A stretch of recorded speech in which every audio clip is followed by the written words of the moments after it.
Hello, I'm going to title this part 4, but I think this is going to be more of a background. I want to answer some of the questions that people have sent me or have put in the comment section.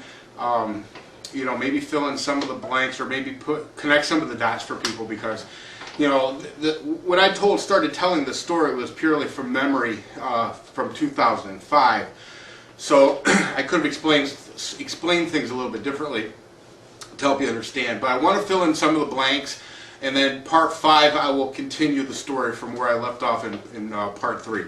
One of the questions people have asked several times is about the fence and how you know, how somebody could put up a fence and you couldn't take it down without getting arrested. Kentucky has what's called an adverse possession law, and it's, if you think of it, kind of like a homesteading situation. But bottom line, the law, loosely interpreted, means that if you put a fence up around somebody else's property and they don't say anything and you've had that fence up for 15 years, then you've adversely possessed that property and it becomes yours. So Frito's argument was it's his property because his fence had been up for 15 years. I won't get into how that all ended. It went to court, but I won't touch on that yet. But he did have a legal leg to stand on as far as not taking that fence down, or at least he thought he had a legal leg to stand on. Most people will not fight an adverse possession claim because he had about a half an acre of my property fenced in, and I can tell you from experience that to get that fence down costs $9,000. So most people won't spend the money to fight somebody, and I don't know, I guess Frito just never thought that I would either, but it's neither here nor there. But that's one of the reasons why I couldn't just take the fence down, was because he was claiming it, and under the law, I guess he had the right to make a claim. Now, I think adverse possession is bullshit, but you know, of course I do. But I'll cover that in future parts of the story as far as how that fence thing turns out and all that good stuff. Other questions people asked me was, do you know the fence can take your property if they find marijuana on it? And I do know that, but I wasn't as concerned about that for different reasons that if I divulge, it might ruin the story a little bit. But another thing people asked, well, Leaf Dude, in fact, had said something to the effect, I'm going to paraphrase here, Leaf, so don't climb up my ass by it, that might not be all that smart to use their real names if they are their real names. I assure you that every single person that I have talked about in this story, I use their real name. Judge Kelly was the judge magistrate at that particular time. I believe I mentioned he didn't get reelected, but at that time he was. He was an elected official. I feel okay with using his name in this story. I don't slander him. I actually say he was an honest man and still feel that way to this day. One of the few honest men I've had dealings with there. Charles Garland, the cop, he was a cop, and you know, look, he was living in a known drug house. In fact, at one point his name was on the deed of a known drug house. So he was a law enforcement officer for the state of Kentucky, paid for by the state through tax dollars, through my tax dollars in part. So I feel justified in using his name, and you know, it is what it is. Same thing goes with Major Frazier. Major Frazier is an officer with the Kentucky State Police.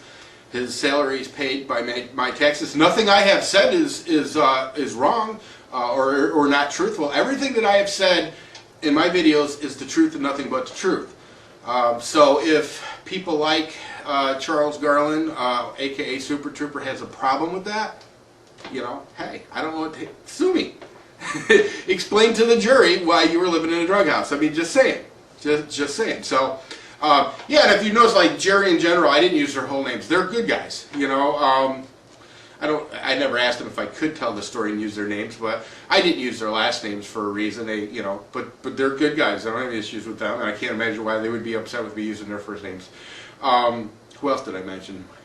Oh, well, Frito. Frito. Daniel Lambert is Frito's real name.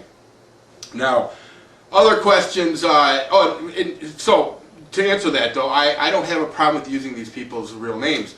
You know, I believe in shedding light on cockroaches.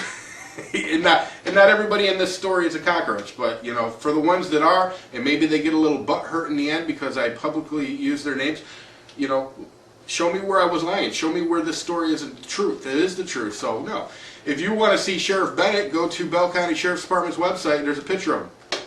The only good news about Sheriff Bennett is, my understanding is, he is leaving, or I guess he's retiring, and I say good riddance. You know, and I did mention there are people in Bell County that would disagree with my assessment of the sheriff. Hey, look, bottom line, every time I ever went to Sheriff's Department for help, you know, they were worthless to me. So the assumptions that I make that they were bought and paid for, that's an assumption I make. He's an elected official. You know, he's an elected official. If he can't take the heat, you know, show me where they did anything. They didn't do anything. You know, I told him I was having problems with a drug dealer, and they did nothing. And the excuse that he gave me about, you know, his budget and blah, blah, blah, the golf war, is what he told me. So, I mean, you know, if Bruce Bennett, Sheriff Bennett, gets butthurt over that, well, you know what? He's got no one to blame but himself. So, I don't mind naming names. Do I worry that they're gonna take it out on me? I've worried for the last so many years that somebody down there was gonna kill me. So, you know, I had been told. At one point, I told a very high official in law enforcement that I would not pull over if a cop was behind me.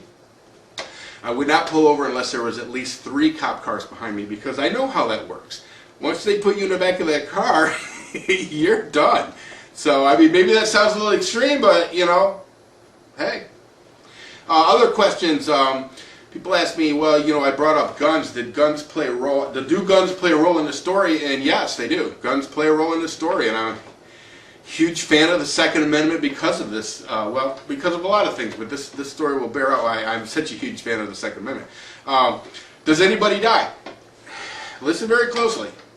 One of the characters that I've talked about, one of the people that I've talked about, in the end of this story will be dead. I don't want to ruin the story for anybody, but one of the people that I have mentioned thus far, fairly soon will be a corpse. Fairly soon in the story. He's been a corpse for a few years now. But, yeah, somebody does die. So, hopefully that answers some of your questions. I really am impressed with how many people are interested in this. Truth is always stranger than fiction and always much more interesting. And I haven't even scratched the surface. I mean, I'm still in 2005. I mean, you should see what goes down in 2009. All right, I should say. So anyway, for those of you who've enjoyed this story, thank you very much. It's real life. It's my real life. And thanks for watching. I'm glad you were interested in it. Feel free to PM me questions. Put questions in the comment section. If I didn't answer a question you've sent me, I'm really sorry about that. But I got a couple of minutes to make a video. The first 3, as you can tell, I wore the same clothes. They were all done the same night. So from here on out, I don't know if I'll be able to make one every day, but maybe every other day or something like that. Or if I get a long stretch where I have some time, I'll go ahead and make a series, maybe 3 or 4 in a row. But anyway, listen, thanks for watching. Hope everybody's enjoyed it, and I will see you soon.